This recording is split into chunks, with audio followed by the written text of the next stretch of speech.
Hola, un gusto partir esta mañana con cada uno de ustedes, acompañándolos en este ciclo de charlas de educación, la oportunidad que nos abre el confinamiento. Estamos felices de poder compartir esta experiencia, esta oportunidad de conversar sobre educación y tecnología con cada uno de ustedes.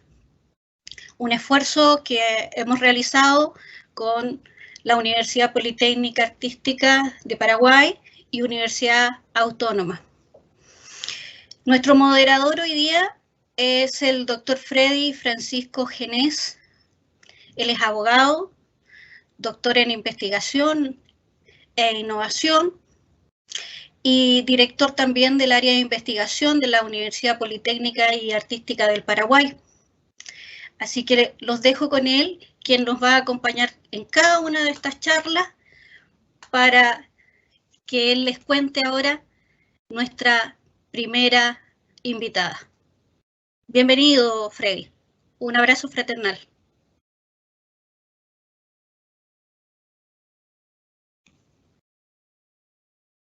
Micrófono, Freddy.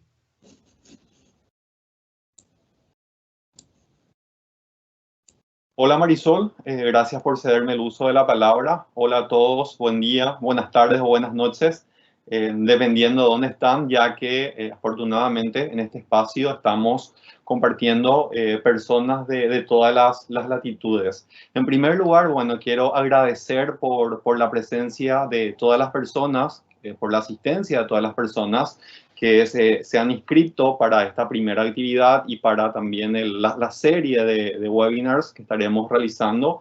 Y bueno, a pesar del poco tiempo con el que hemos realizado la invitación, hemos tenido muy buena recepción. Al día de hoy tenemos más de 600 personas inscritas. Y bueno, un cordial saludo para todos. Y en particular quiero saludar a la gente de Paraguay, ya que hoy es el Día del Maestro, nada menos. Así es que es un día muy simbólico para iniciar esta serie de conferencias. También en nombre de la Universidad Politécnica Artística del Paraguay, quiero agradecer a las personas, a los directivos de la Universidad Autónoma de Chile, en particular a la Dirección de Informática Educativa, quienes son realmente los que tuvieron esta idea y se encargaron de ir juntando a los diferentes profesionales, armando un esquema que tiene una secuencia lógica de cada uno de estos expositores. Y bueno, nos dio la oportunidad y la posibilidad de subirnos un poco ya en este tren que estaba en movimiento y acompañar esta iniciativa que sin duda es sumamente importante para los tiempos que estamos viviendo actualmente. Y se constituye en un espacio donde podremos escuchar y compartir a expertos de muy reconocida trayectoria, como ustedes pueden ver en los diferentes CV que están instalados en las páginas de publicidad, de comunicación de estos eventos. Y vamos a estar conversando un poco del contexto educativo, porque estamos transitando, conocer las diferentes realidades, las buenas prácticas, lo que nos dice la ciencia respecto a la educación virtual, la educación a distancia, y con esto, por supuesto, estaremos enriqueciendo nuestros conocimientos en beneficio de todos los alumnos con quienes nos toque compartir.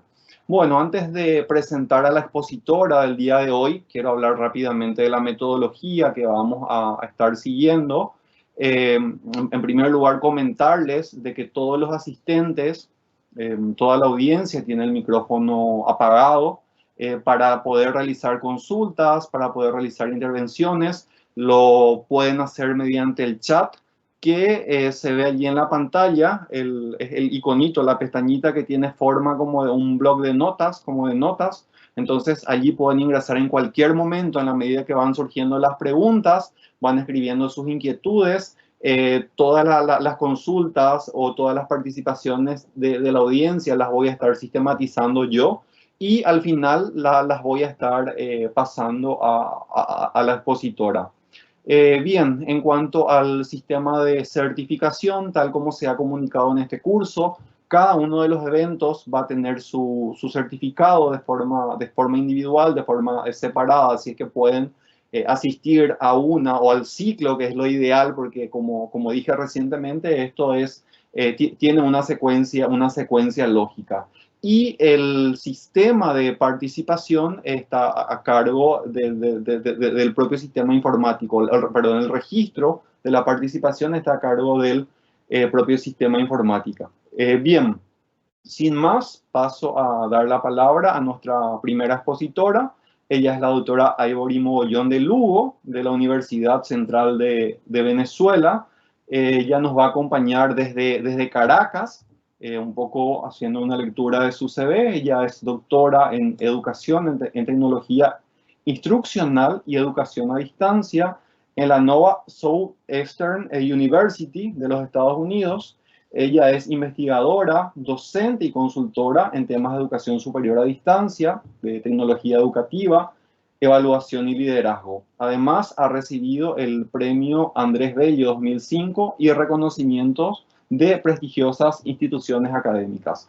Así es que, doctora Mogollón, le cedo el uso de la palabra y estamos atentos a su exposición. Muchísimas gracias. En primer momento, lo que quisiera es agradecer tanto a la Universidad Autónoma de Chile como la Universidad la Universidad Politécnica y Artística del Paraguay por esta invitación para participar en este ciclo de charlas, webinar e educación, la oportunidad que nos abre el confinamiento. Mi charla se va a referir al rol del docente y del estudiante en la era digital. Ahora ya podemos empezar con las diapositivas. Muchísimas gracias, de verdad un placer compartir con ustedes hoy. ¿Qué trataremos? Bueno, algunos aspectos como qué implica un aprendizaje en presencia y en línea. ¿Cuáles son las competencias digitales del docente y del estudiante? ¿Qué son las TIC, las TAC y las TEP? ¿Cómo puede ser el diseño de actividades en línea? ¿En qué cambia la cultura de los procesos de la enseñanza y del aprendizaje? Y para finalizar, tenemos una reflexión acerca del ciclo de la innovación educativa.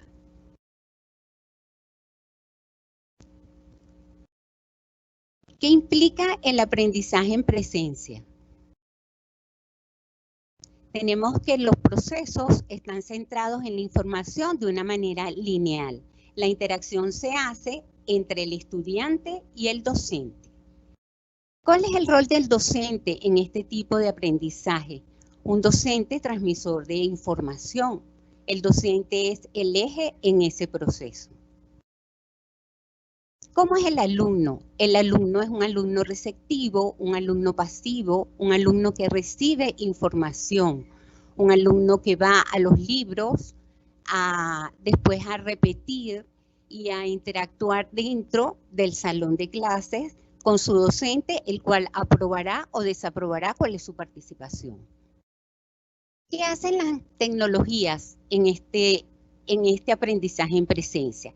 Las tecnologías están dirigidas a la transmisión de información, sirven como apoyo, mas no como una interacción activa e interactiva entre el docente y el estudiante. ¿Qué implica ese aprendizaje en línea entonces? ¿Cuál es la diferencia que tenemos con el que acabamos de hablar?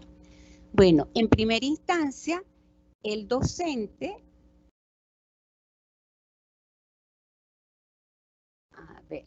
en primera instancia, los procesos están centrados en una comunicación multidimensional.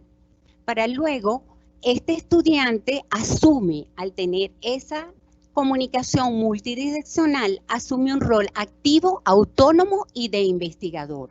Ya él deja de ser pasivo para empezar a ejercer un rol más activo, más autónomo, más independiente. ¿Cómo es el docente? El docente es orientador, facilitador, tutor, moderador. Ya no es el que dirige el proceso de aprendizaje. Él forma parte de ese proceso de una manera de facilitación, de moderación, de incentivación a que el estudiante logre lo que él se ha propuesto en el desarrollo de la asignatura. ¿Cómo se comportan las tecnologías colaborativas? Las tecnologías en este momento se hacen colaborativas e interactivas. Facilitan ese proceso de comunicación entre el docente y el estudiante. Recordemos que cuando estamos en aprendizaje en línea, el estudiante está mediado a través de estas tecnologías, esa interacción con el docente. No está la presencia. Él puede estar en su casa, puede estar en su trabajo, está lejos. Su espacio y el espacio del docente no es el mismo.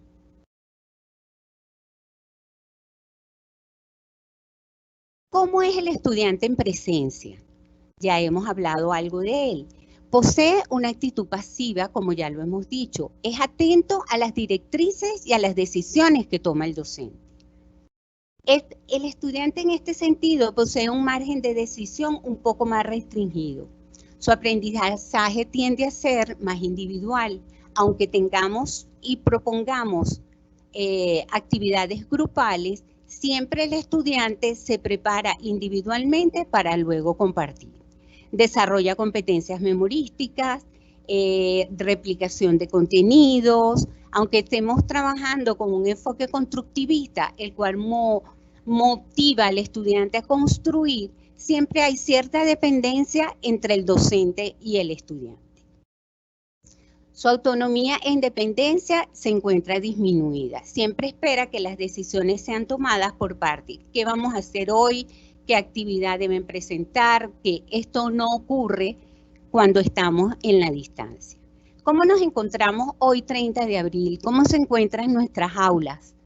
Allí las podemos ver que nuestras aulas están vacías. De allí que estemos intercambiando hoy tan importante webinar. ¿Cómo es el estudiante en línea? El estudiante en línea posee una actitud activa de investigación, de participación, interactúa entre él mismo, con el docente, con los recursos, a través de las tecnologías.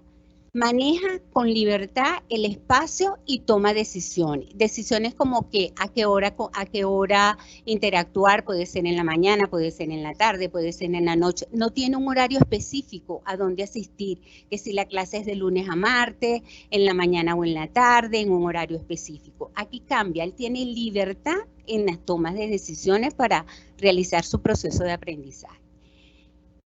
Se busca un aprendizaje colaborativo. Como no se encuentra en compañía constante de sus compañeros, él busca trabajar a través de chat, de todo lo que nos ofrecen las tecnologías, reunirse, crear comunidades de aprendizaje, círculos de estudio, para no sentirse tan solo, y esto también lo promueve el docente, lo cual lo vamos a ver más adelante. Su aprendizaje tiende a ser hacia la autonomía y la independencia. Sus competencias están orientadas a los resultados, a la búsqueda, a la selección y al manejo de la información. ¿Cuáles son las competencias del docente entonces si tenemos un estudiante que es activo, participativo? Bueno, aquí tenemos que en primera instancia las competencias tienen que ser la primera científica y didáctica. ¿Por qué hablamos de competencia científica y didáctica? Bueno, porque el énfasis está en el proceso del aprendizaje. El docente es un mediador. Aquí hay que abandonar esa didáctica basada en la exposición, en la unidireccionalidad, para adoptar una didáctica que está basada en la investigación, en la multidireccionalidad entre el estudiante-estudiante, entre el estudiante-docente, entre el estudiante-recurso, entre el estudiante y su entorno. Ahora tenemos la siguiente competencia, que es la lingüístico-comunicativa y social-relacional. ¿Esta qué nos implica? Que hay que participar, apoyar, entusiasmar. Tenemos que crear un ambiente participativo, de aprendizaje activo, así como incentivar las relaciones que anteriormente mencionamos, estudiante-estudiante, estudiante-docente, etcétera, etcétera. Competencia organizativa y de gestión. ¿Cómo la podemos interpretar? Bueno, esto tiene que ver con el contexto del trabajo, la aplicación de planes, la aplicación de programas educativos. También busca, adquiere, evalúa y organiza y comparte información. En cuanto a la competencia del trabajo en equipo, esta tiene que ver, como su nombre lo indica, en formar equipos que persigan la mejora y la innovación de nuestra práctica docente. Integrar y una visión, la visión estratégica de los proyectos. Esto es algo muy importante porque nosotros tenemos una visión estratégica dentro de nuestra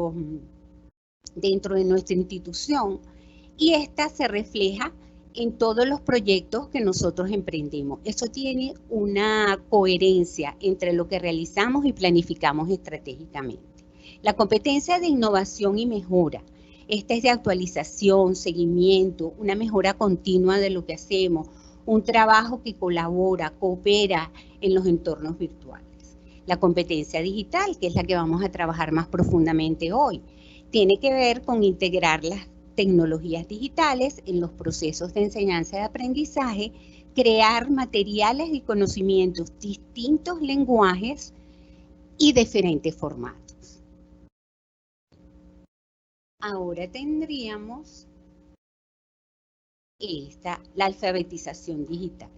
Este cuadro fue compartido recientemente por el doctor Salinas en una presentación que hizo a la Universidad Central de Venezuela y me pareció sumamente interesante compartirla con ustedes hoy. Esto tiene que ver, fíjense bien cuáles son los ejes. La alfabetización digital tiene que ver con un desarrollo personal.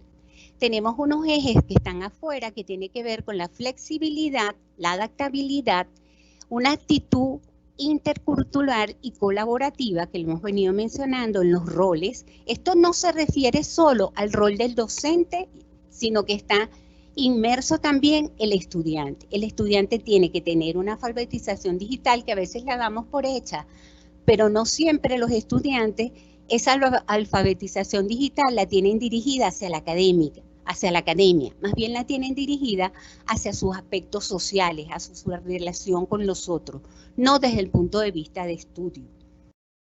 Luego tenemos que también hay la iniciativa y la autonomía, que lo hemos venido mencionando, la responsabilidad, una actitud creativa y una actitud crítica.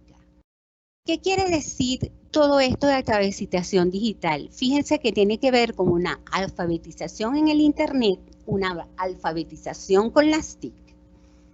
Ahora, en la próxima lámina vamos a observar en detalle todo lo que hemos venido conversando ahorita en esta lámina que se presenta como una totalidad. Aquí ya vemos en colores, en el rojo, podemos distinguir las habilidades y conocimientos instrumentales. ¿Qué tiene que ver esto? Esto tiene que ver con la parte operativa. Luego tenemos cómo esa parte operativa se relaciona con los medios, cómo nosotros utilizamos los medios. Primero tenemos que saber operarlos, tener habilidades para operarlos, conocimientos de cómo se operan, para luego poder relacionarnos de una manera efectiva y clara con ellos.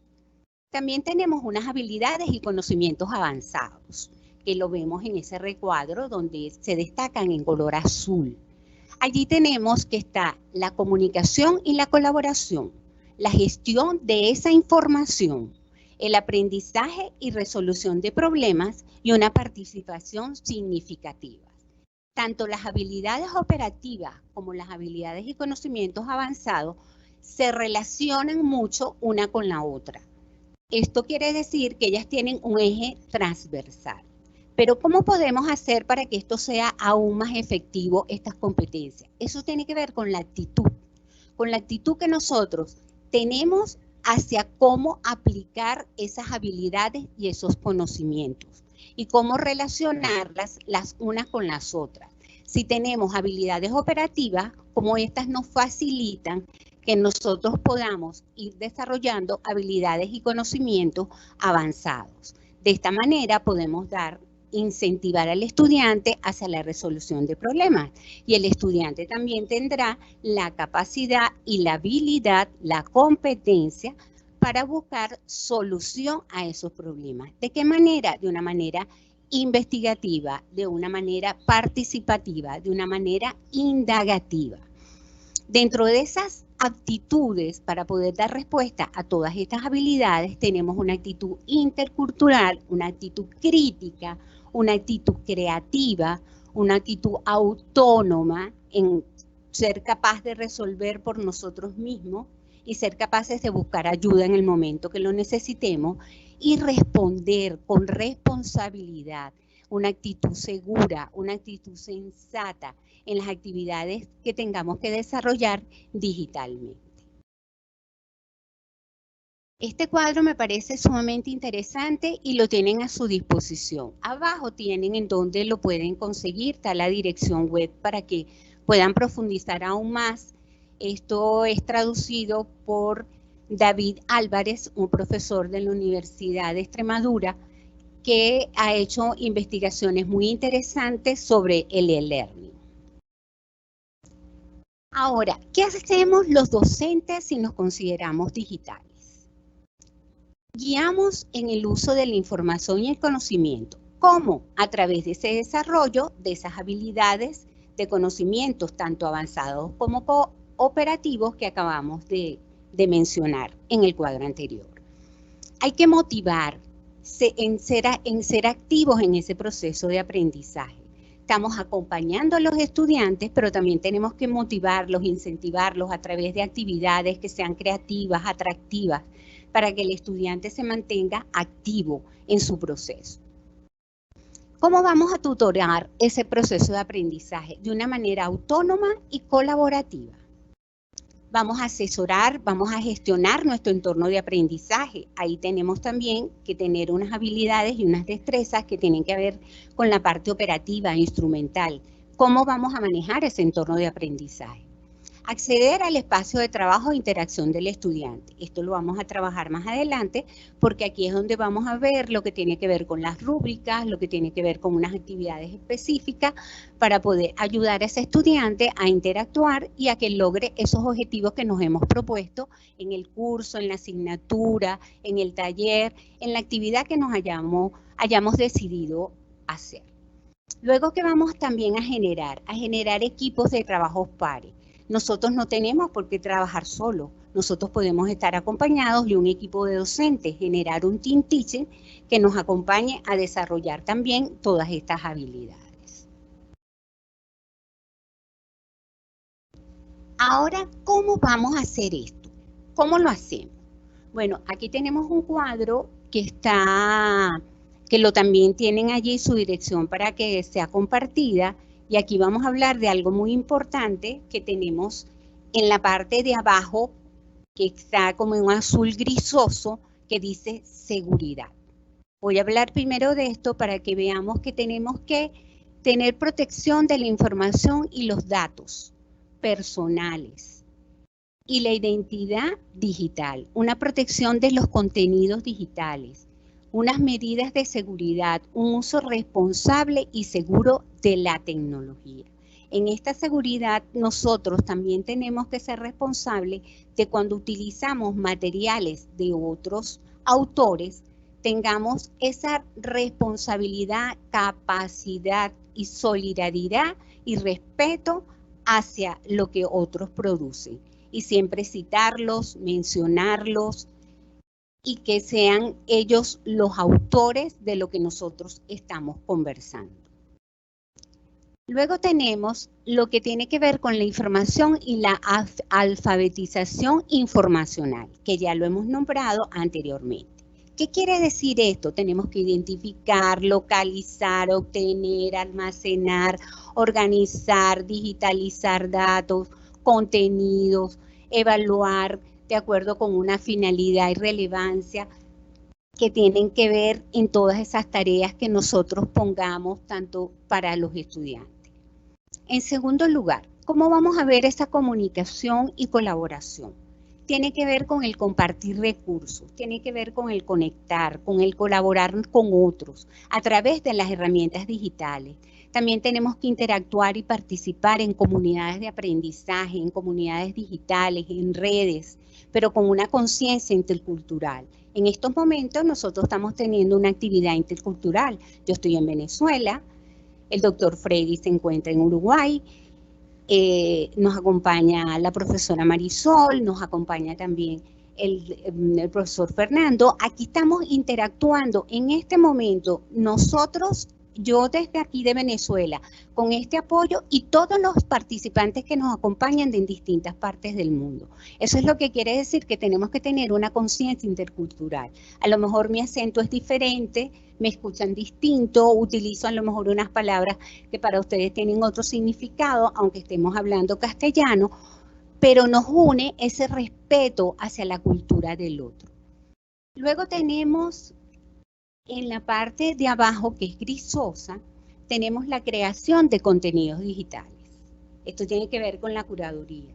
Entonces, ¿qué vamos a hacer allí? Bueno, pues creamos, editamos contenidos nuevos, integramos, reelaboramos conocimiento, porque en la medida en que estamos creando contenidos nos damos cuenta que esos contenidos a lo mejor en un momento anterior no nos dieron la respuesta que queríamos, y entonces los reelaboramos, los mejoramos, realizamos producciones artísticas, contenidos multimedia, programación informática, o sea, nos apoyamos en todo lo que podamos, aplicamos los derechos de propiedad del autor, de la propiedad intelectual y de las licencias de uso, todo eso con respecto a lo que tiene que ver con la creación de contenidos, que anteriormente le dije que también está en lo que tiene que ver con la seguridad y la confidencialidad.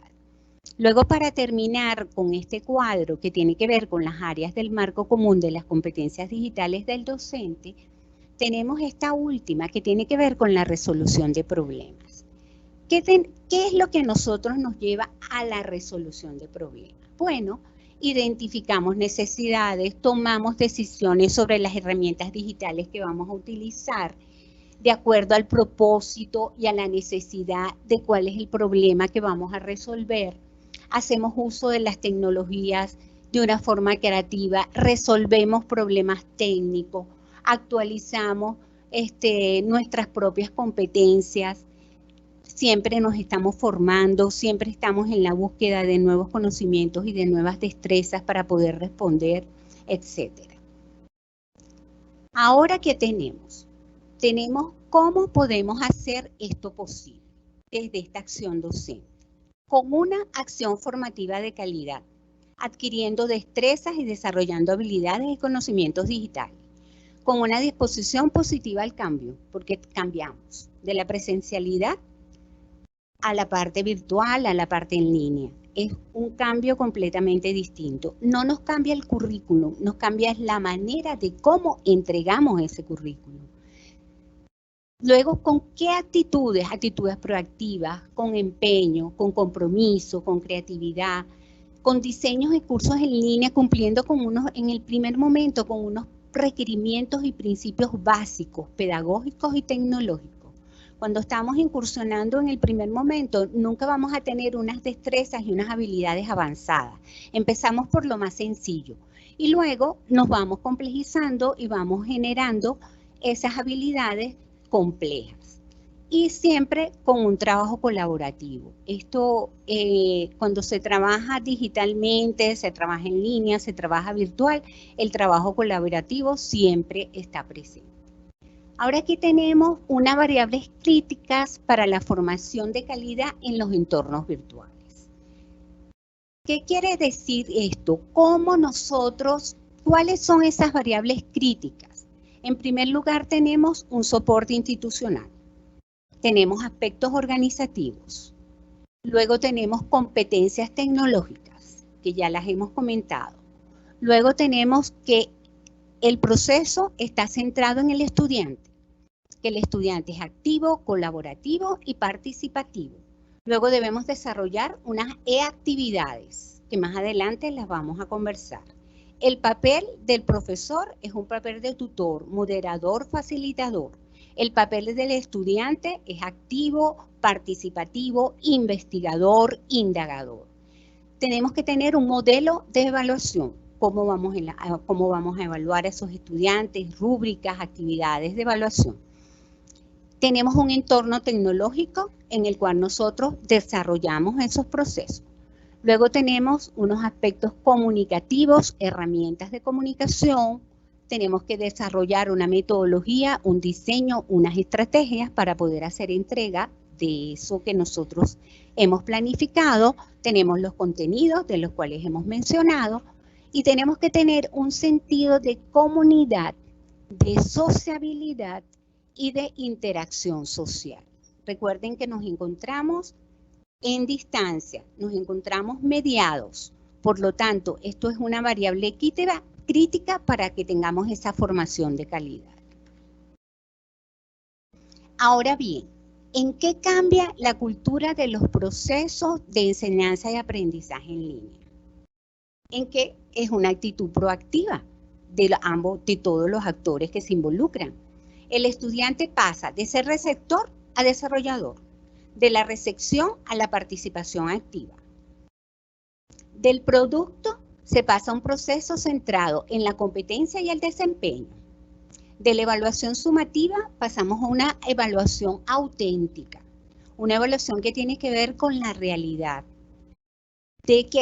¿Cómo es este intercambio en las clases? Este intercambio es interactivo. Interactuamos con otros, con la comunidad y con el entorno. Por último, ¿en qué cambia la cultura de estos procesos de enseñanza? Cambia en que el modelo ya no está centrado en el profesor, el modelo está centrado en el estudiante. Por lo tanto, el estudiante es el eje de este proceso de aprendizaje. Ahora, aquí tenemos lo que es el e-learning y cómo manejamos. Ya hemos venido hablando de esto, pero esta lámina nos sintetiza qué es lo que nosotros manejamos cuando trabajamos en el e-learning.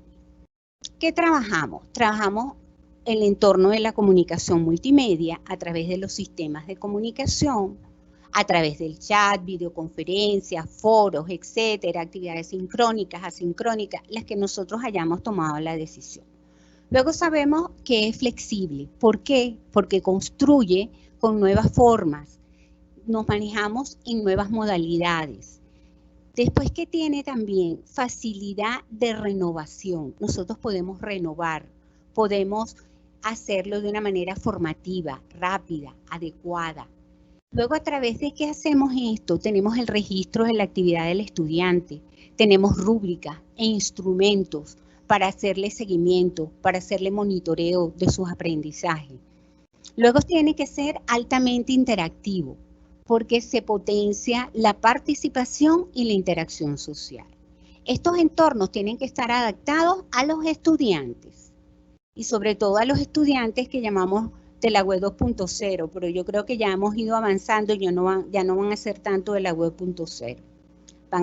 Va a ser algo mucho más avanzado. Los millennials están siendo exigentes con nosotros y nosotros debemos dar las respuestas como docentes. Ahora vamos a hablar de las tecnologías. Tenemos unas tecnologías de la información y de la comunicación. ¿Qué hacen estas tecnologías? Bueno, estas tecnologías son las que nos facilitan los procesos de adquisición, transmisión e intercambio de información. Esas son las TIC. Tenemos que comunican, transforman y relacionan. ¿A través de qué? De un medio. Interactuamos con la información y generamos conocimiento.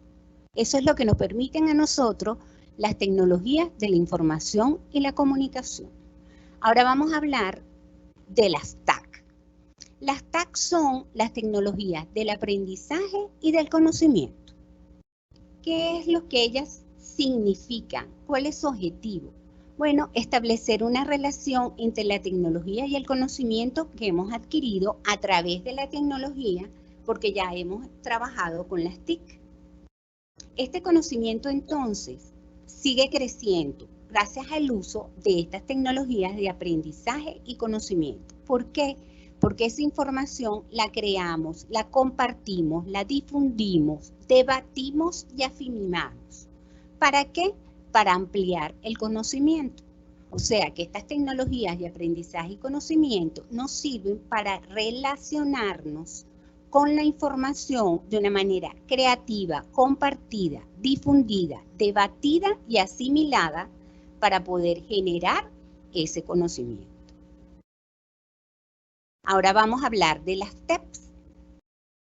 Las TEP tienen que ver con las tecnologías del empoderamiento y la participación.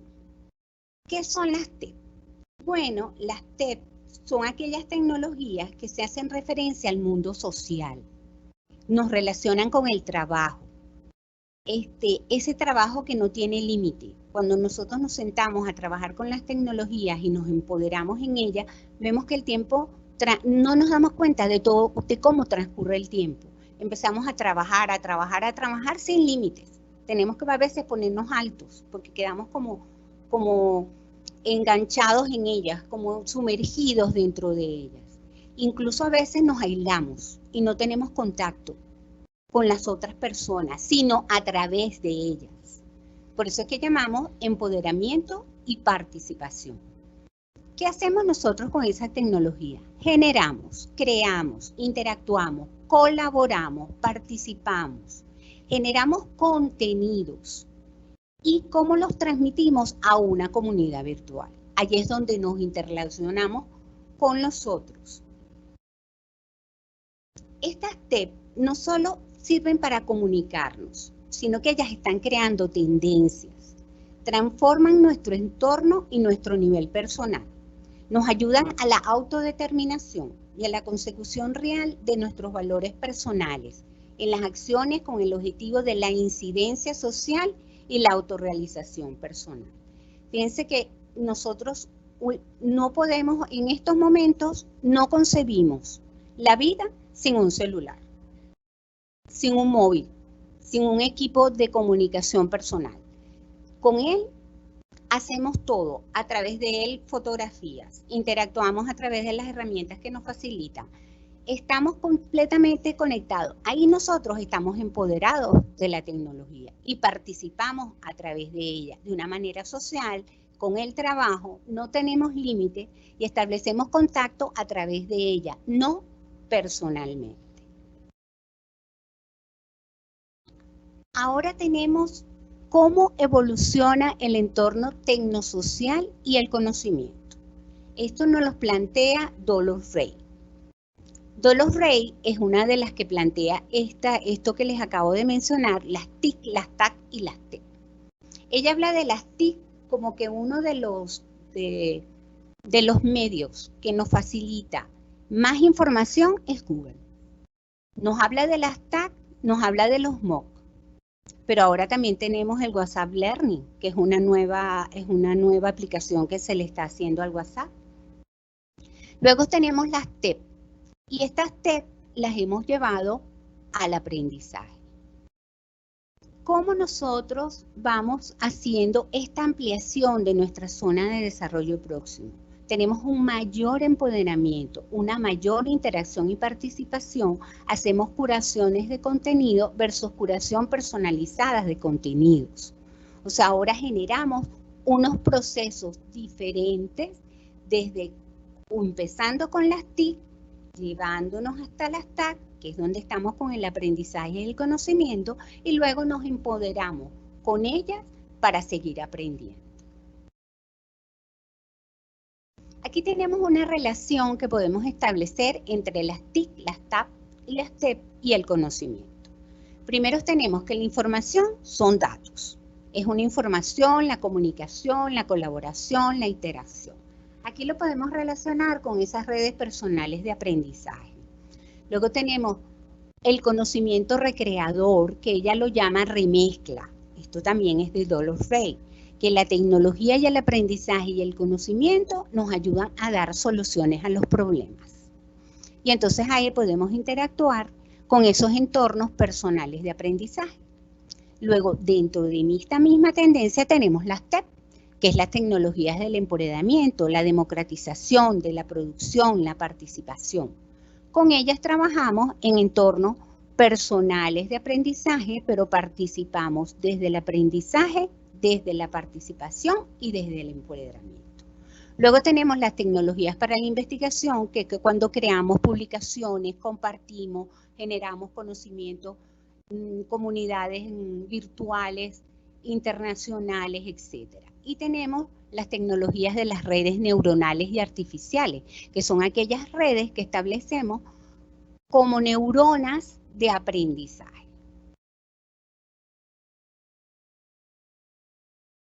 ¿Cuáles son las actividades en línea? Después que hemos hablado de todo esto, de las tecnologías, de cómo es el rol del docente, cómo es el rol del estudiante, tenemos que ver cuáles son esas actividades que nosotros le vamos a poner a esos estudiantes.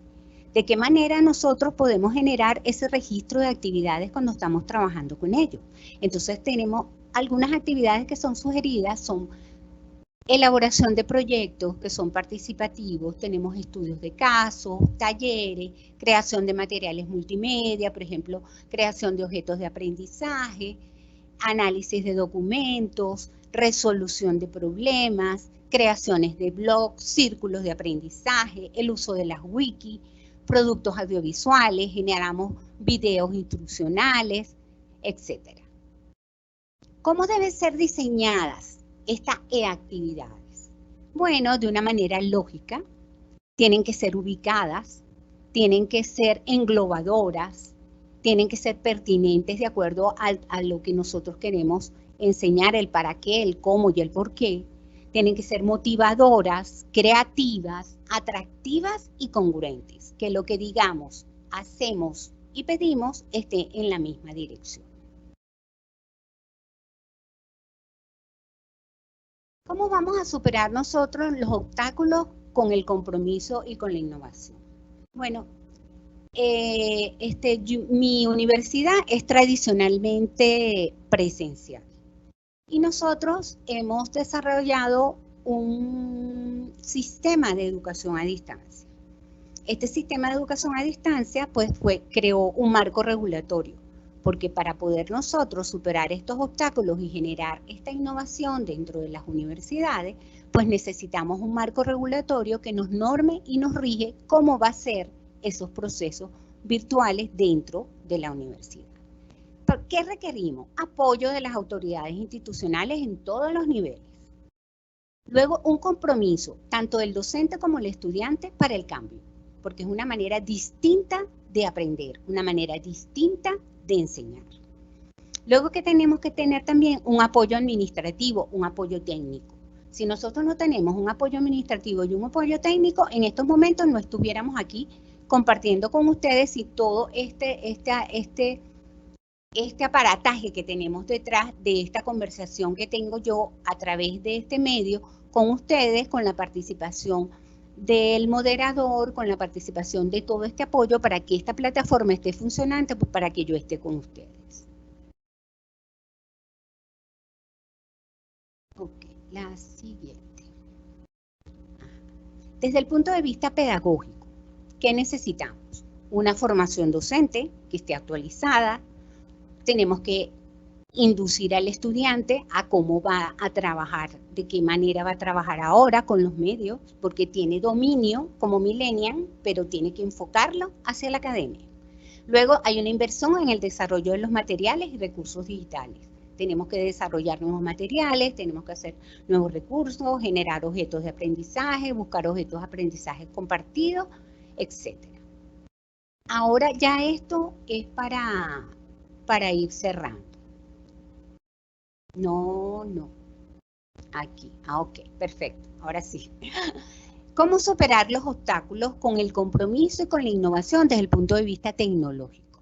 Inversión en la infraestructura tecnológica, mejoramiento en la calidad de servicio, aumento de la cobertura. Por ejemplo, yo hoy desde Venezuela, mi cobertura es muy deficiente. Lamento decirlo, pero es así. Estoy aquí con ustedes gracias a ese apoyo técnico, gracias a esa comprensión de que pueden disminuir de alguna manera los requerimientos tecnológicos para que yo pueda, a través del ancho de banda que tengo, poder estar con ustedes. De hecho, no estoy compartiendo vídeo, no me están observando, porque si yo comparto datos de vídeo, mi audio disminuye. Entonces, esta ampliación de cobertura, por ejemplo, para este momento en Venezuela es sumamente importante. Mejoramiento de la calidad de servicio, que tengamos luz, que tengamos conectividad, eso es muy importante para nuestra realidad, para mi realidad en este momento que vivo en Venezuela. Entonces, estos requerimientos, inversión en la infraestructura tecnológica es sumamente importante también. La siguiente.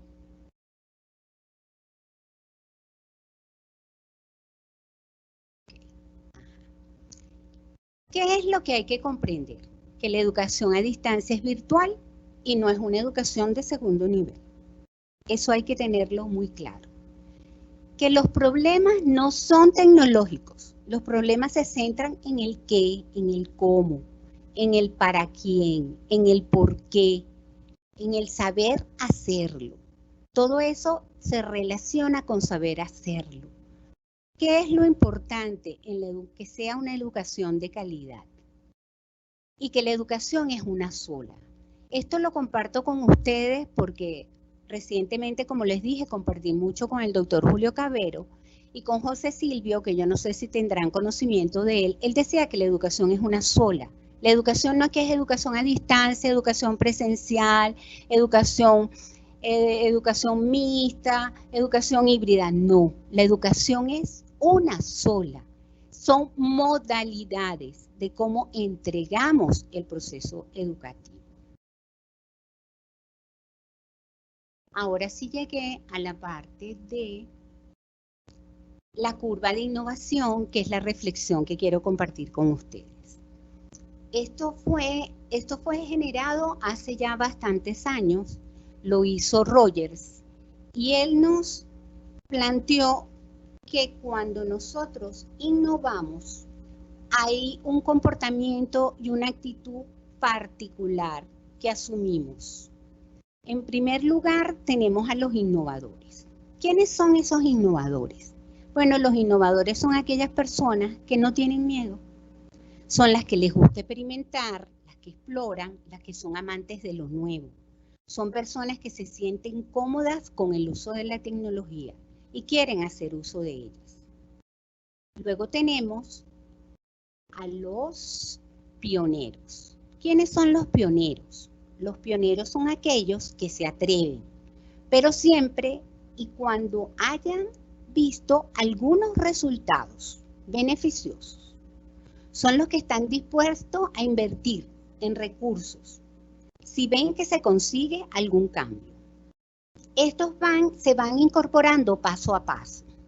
Son como los que siguen a esos innovadores. Aquí, como pueden ver, tenemos un bombillo muy iluminado y tienen otros que están apagados. Bueno, esos se van prendiendo en la medida en que se van convenciendo de que se va por un buen camino, de que desde lo que se está haciendo, lo que están creando los innovadores, tiene un sentido. Luego tenemos a la mayoría temprana. La mayoría temprana es la mayor masa. Estos son usuarios que adoptan las nuevas soluciones, pero cuando ya se han visto resultados reales, sólidos y con otras personas. O sea, ellos no asumen riesgo fácilmente.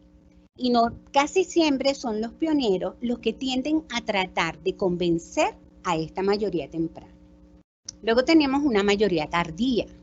Esta mayoría tardía son aquellos que se adaptan a la tecnología de una manera acertada totalmente, cuando todo esto está perfectamente concluido, probado, es cuando ellos se incorporan.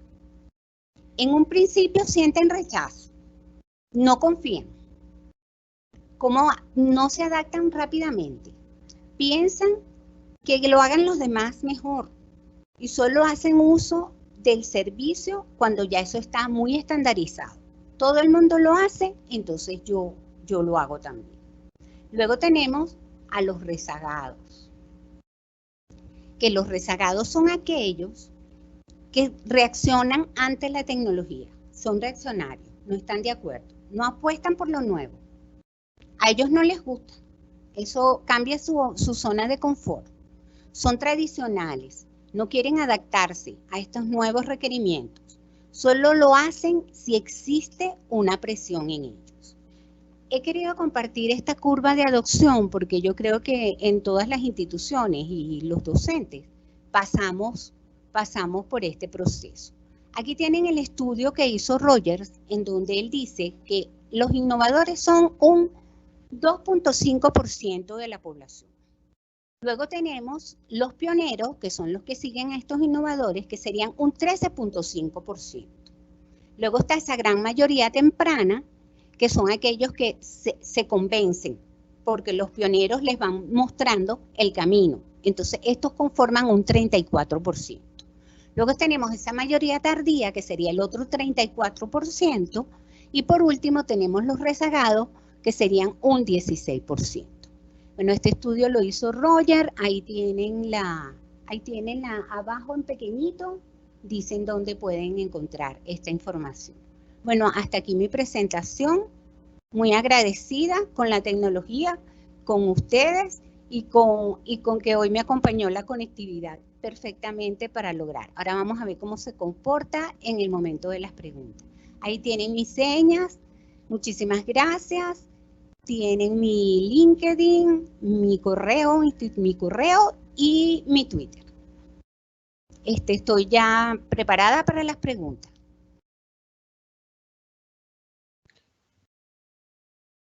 Bueno, excelente, doctora Ivor. Realmente su explicación, su exposición ha sido sumamente clara. Reitero que tenemos abierta la pestaña, la ventana de preguntas. Es un pequeño icono que tiene forma de nota, estaría a la derecha de ustedes. De hecho, yo acabo de escribir, por lo tanto, lo más probable es que les aparezca una pequeña notificación. Entonces, estarían haciendo allí las consultas o los aportes conforme a la experiencia que van teniendo ustedes en sus diferentes instituciones. Doctora Ivor, estuve siguiendo con muchísimo interés mientras esperamos la participación de la audiencia. Y bueno, este recorrido tan interesante en cuanto a los roles, la tecnología, las actividades, los obstáculos, un poco la curva de la adopción de la innovación y bueno, se me fueron apareciendo algunas dudas, algunas consultas que le quiero plantear, reitero, mientras esperamos que la audiencia también haga las suyas. La primera es que nosotros hablamos mucho o usted estuvo hablando bastante de este cambio del dinamismo y cómo el alumno de tener una actitud pasiva debe tener una actitud activa de autogestionarse, de fomentar la educación constructivista, pero en un primer momento nosotros vamos a necesitar de que sea el docente el que incentive ese cambio. ¿Esto por qué? Porque realmente estamos haciendo una transición de una manera muy abrupta. No siguió el proceso natural o el curso normal que venía siguiendo lo que es el e-learning, sino ahora tuvimos que hacer esta migración masiva. Entiendo que aquí la competencia emocional del profesor es sumamente importante. De esto nos va a estar hablando Marisol justamente el próximo 11 de mayo. Pero me gustaría preguntarle puntualmente qué tiene que hacer el docente, el profesor tutor en un primer momento para motivar y para poder generar este cambio de paradigma. Bueno, el docente en primer lugar, cuando tenemos este cambio de paradigma, tiene que formarse. O sea, él tiene que ir a adquirir herramientas, habilidades, destrezas que le permitan a él hacer este cambio de la presencialidad, donde él era el eje del proceso de aprendizaje, porque él era el expositor, a que aquí el centro del proceso está centrado en el estudiante. Ya no es ese proceso enseñanza-aprendizaje. ya es más un proceso de aprendizaje. Ya él tiene que centrarse es en el alumno, en el estudiante, en generarle esa motivación que tú bien dices. ¿De qué manera?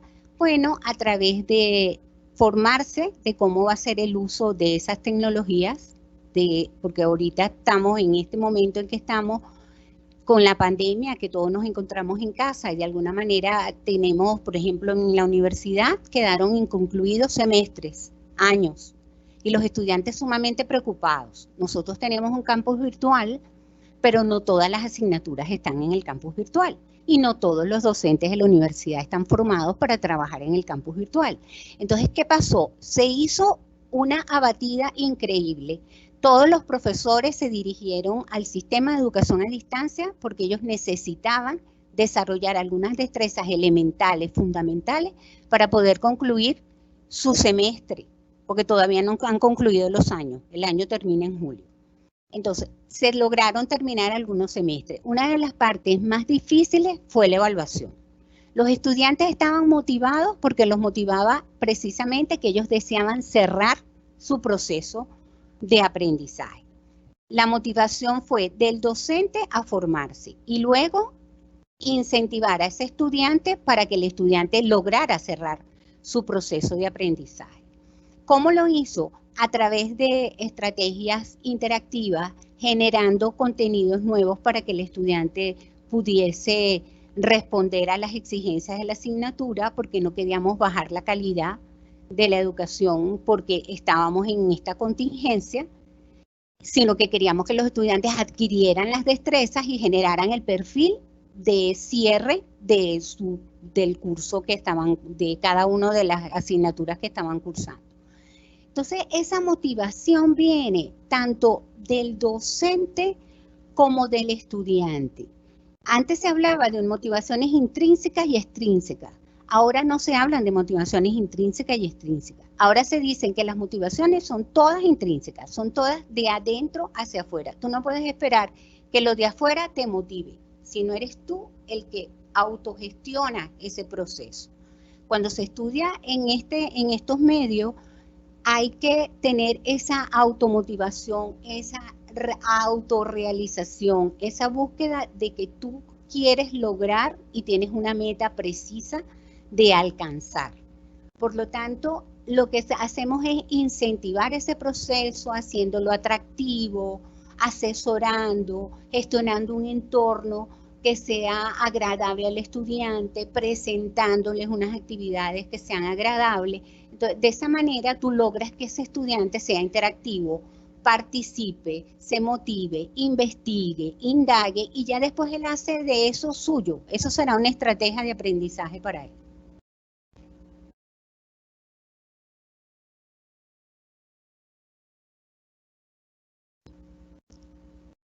No te estoy escuchando. ¿Tú me escuchas? Sí, ahí me escuchas. Ahora sí.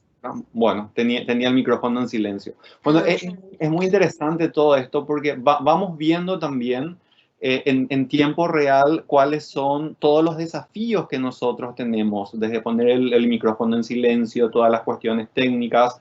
Ahora me están avisando que por el día de hoy, por una cuestión de configuración, lamentablemente el auditorio todavía no va a poder hacer las preguntas. Entonces es por eso que el auditorio estaba tan callado, había sido, no porque no hayan estado haciendo las preguntas, sino porque no están pudiendo hacerlas. La siguiente consulta, doctora, que me surgió a partir de su exposición, es que usted hizo un listado, un catálogo un poco de la tecnología, de las TICs, de las TACs, de las TECs. Y en este punto, ¿cuál sería el mejor, la forma de desarrollar el mejor criterio? Porque hay tanta oferta que de repente ahora ya el problema no es la falta de herramientas, sino el desafío está en cómo elegir a las mejores. Entonces, ¿cuál sería su recomendación para poder efectivamente optar por aquellas tecnologías que sean las más pertinentes para nuestra experiencia de enseñanza-aprendizaje? Bueno, fíjate, precisamente que ese es uno de los desafíos que tiene el docente. porque como tenemos tanta diversidad de tecnologías, tenemos tanta información, entonces hay que ser muy cuidadoso. Por ejemplo, en las carreras de la salud, como son medicina, odontología, farmacia, nutrición y dietética, esas carreras tienen unos procesos de aprendizaje que tienen que ver con laboratorio y tienen que ver con presencia. Por ejemplo, tú le vas a decir a un médico que, por ejemplo, con anatomía, que ellos tienen que tener un cadáver y ese cadáver ellos tienen que hacer una práctica con ese cadáver. Entonces ellos dicen, pero ¿cómo van a hacer ellos eso virtualmente? Bueno, primero, no es que lo van a hacer virtualmente.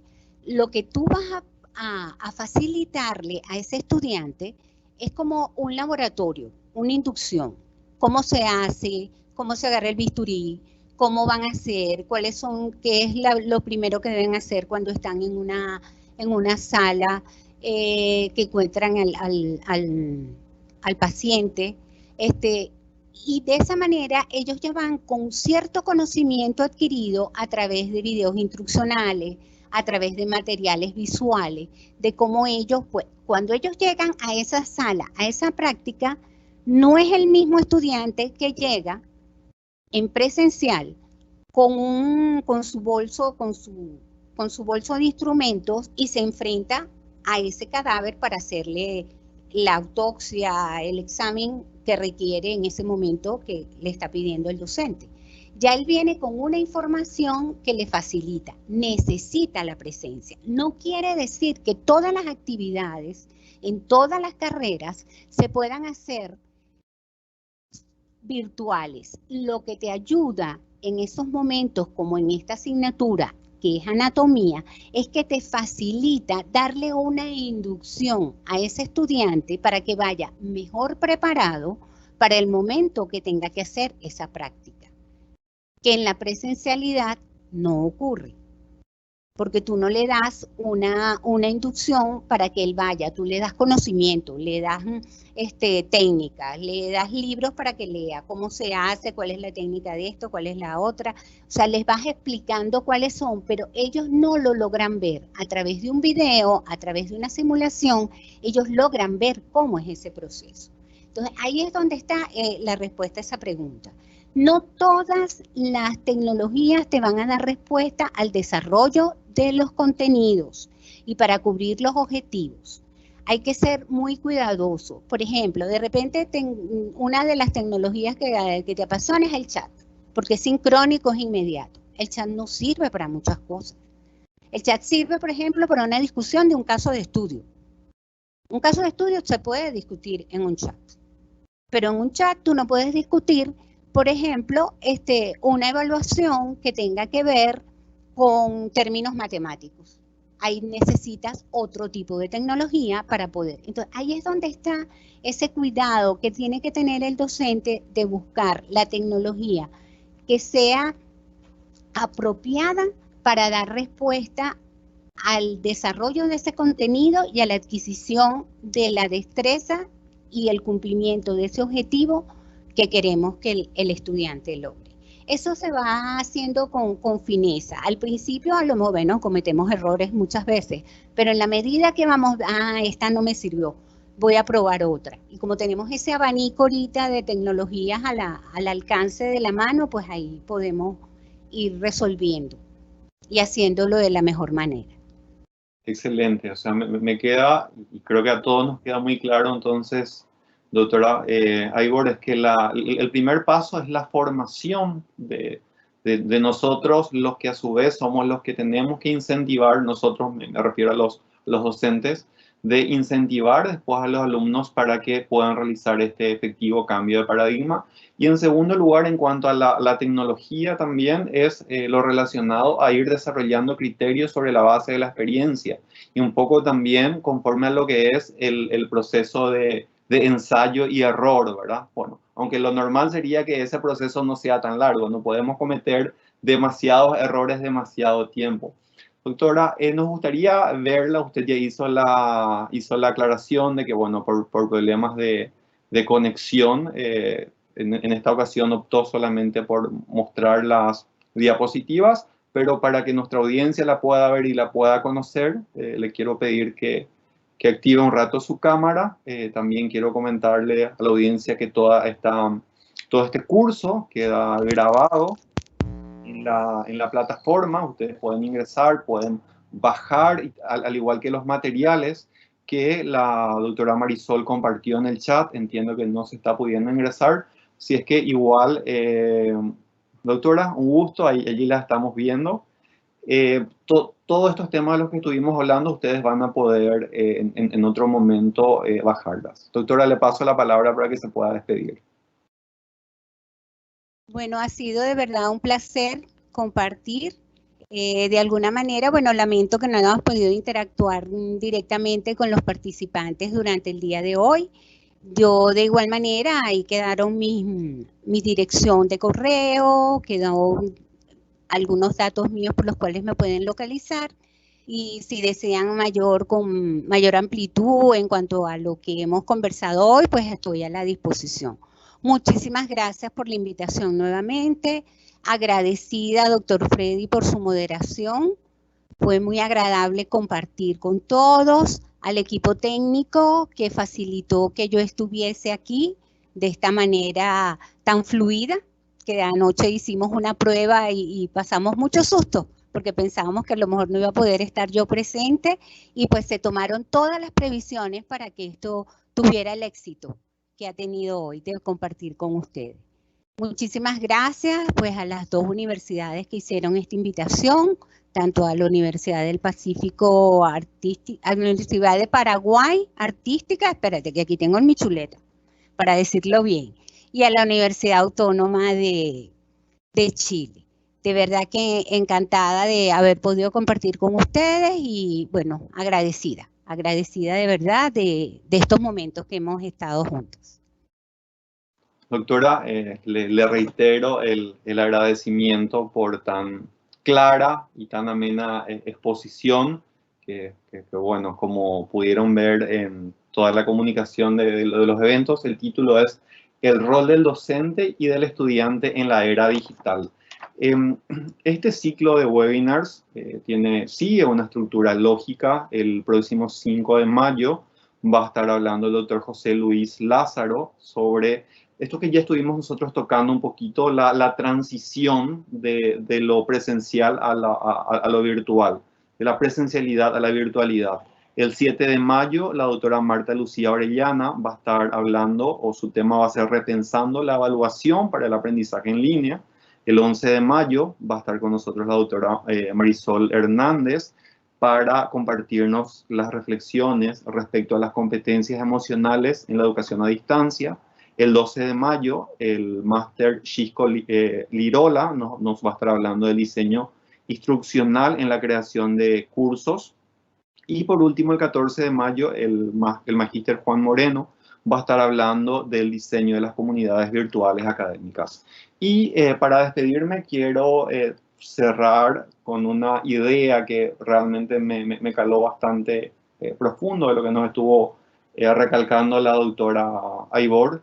Y es que tengamos en cuenta siempre de que la educación es una sola. No hay varias educaciones. Tenemos una sola educación, lo que varían son las diferentes modalidades. Entonces, en este momento de la historia, la coyuntura nos puso ante esta situación, ante este desafío, y bueno, ya depende de nosotros que podamos seguir aportando y podamos seguir continuando con este proceso cultural de la humanidad, porque realmente la educación es eso. Muchísimas gracias por la presencia de todos, por el auditorio, nuevamente a toda la parte técnica de la Universidad Autónoma de Chile, a Fernando que estuvo desde ayer viendo todos los detalles, a Marisol, nuevamente a la doctora Ibori y por supuesto los grandes protagonistas de esta iniciativa son ustedes quienes nos acompañan con su presencia. Muchísimas gracias a todos y nos vemos de vuelta el próximo 5 de mayo a las 10 horas nuevamente, tanto de Paraguay como de Chile, y nos estaremos encontrando en ese momento con el doctor José Luis Lázaro para hablar de la transición de lo presencial a lo virtual. Buen resto de jornada para todos y a cuidarse mucho.